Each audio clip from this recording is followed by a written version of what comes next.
So both in Egypt and the Greco-Roman world, the knucklebones were used primarily as dice for games, although their use in several contexts brought scholars such as Barbara Carré to define such object as polysemous, so with more than one meaning.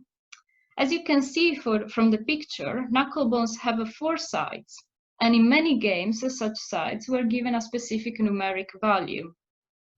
Here you can see, for example, the numeric value given to knucklebones in Greek and Roman games: 1, 3, 4, and 6 points, with the exclusion of the numbers 2 and 5.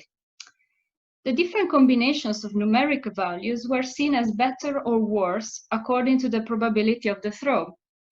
The least probable throw was the one where all the sides of the knucklebones were different. This throw was called of Aphrodite.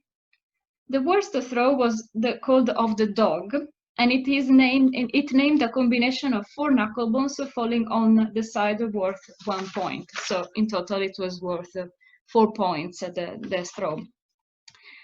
Plato in the 5th century BC attributes the invention of knucklebones to the Egyptians, and in particular to the Egyptian god Thoth. The Egyptians did invent the Senet, a race game played on a board with 30 squares and a variable number of pawns.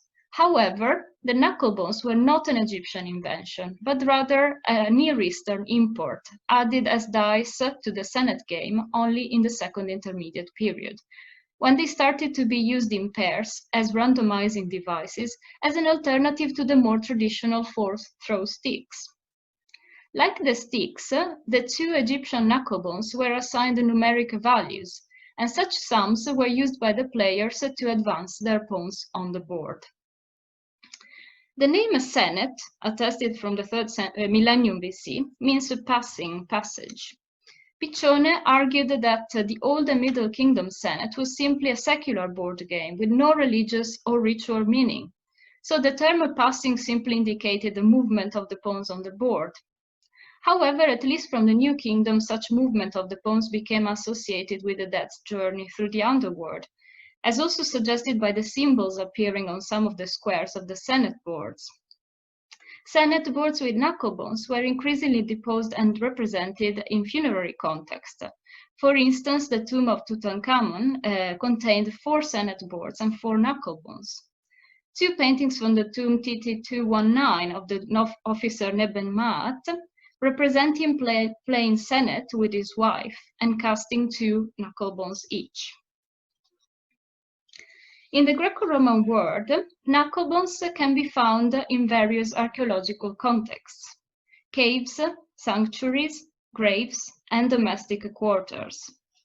These pieces were also used for divination, for instance in some sanctuaries from Greece and Asia Minor. This practice can be observed in coins such as this one from Samos, which is quite late, it's dated to the 3rd century AD. But you can see in this coin a couple of children interrogating the statue of Hera and then casting the knucklebones. So they're asking a question and then casting the knucklebones. In the context of statue divination, the throw of Aphrodite was also valued as a good omen. So knucklebones are also represented in other objects, such as vases, which took the shapes of knucklebones. So there were knucklebones imitations, which had the size of knucklebones, and also bigger vases, like this one.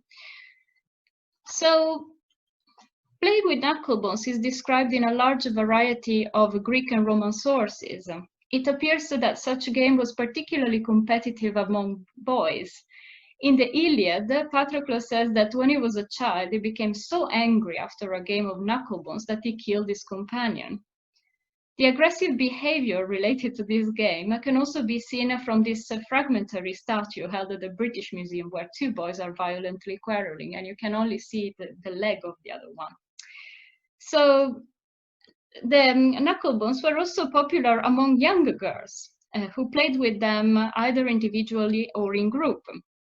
Female knucklebone players are often represented on the Tanagra figurines, so Hellenistic figurines, attested in the 4th century BC. The group of girls represented on the left are playing on a round board with a central cross simply drawn on the ground. A game popular among girls, according to Pollux, was also the game of the 5 stones, where, quoting Pollux, the knucklebones are thrown up into the air and an attempt is made to catch them on the back of your hand. If you are only partly successful, you have to pick up the knucklebones which have fallen on the ground without dropping the ones already on your hand.